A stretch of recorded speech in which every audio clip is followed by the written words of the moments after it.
अस्सलामु अलैकुम वरहमतुल्लाहि वबरकातुह। इस वीडियो में हम लोग जानेंगे गुस्ल करने का तरीक़ा क्या है और उसके दिगर मसाइल। गुस्ल करने वाले को सबसे पहले अपने दोनों हाथों को गट्ठों तक धुलना चाहिए। फिर उसके बाद इस्तिंजे की जगह को धुलें। फिर अगर बदन पे कोई निजासत लगी हो, कोई नापाकी लगी हो तो उसको साफ़ करें, उसको धुलें। फिर पूरे मुकम्मल वज़ू करें। वज़ू करने के बाद जो है सर पे पानी डालें और इस तरह पानी डालें कि पूरे बदन पे पहुंच जाए, यानी हर जगह पानी पहुंच जाए। अगर एक बाल के बराबर भी सूखा रह जाता है तो आपका गुस्ल नहीं होगा। गुस्ल करते वक्त क़िबला रुख ना करें और पानी ज़रूरत के मिक़दार में बहाएं, बहुत ज़्यादा भी ना बहाएं और बहुत कम भी ना बहाएं कि बदन ही ना भीगे। और गुस्ल करते वक्त बातें ना करें। गुस्ल करते वक्त अपने आप को पर्दे में रखें, यानी खुले में गुस्ल ना करें।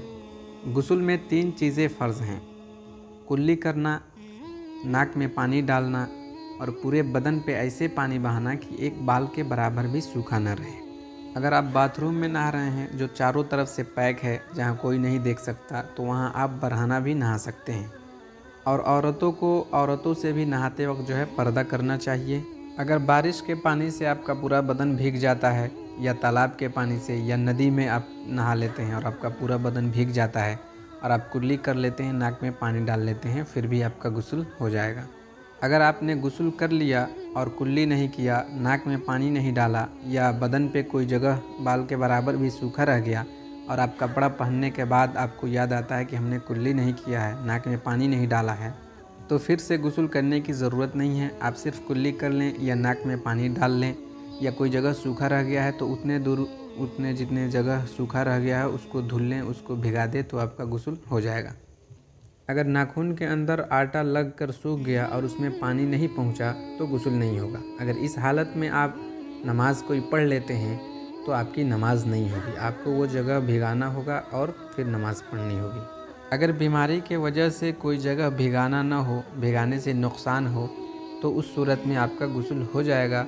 लेकिन जब बीमारी से आपको शिफा मिल जाए तो उसके बाद फ़ौरन आप उस जगह को धुल लें, उस जगह को भिगा लें।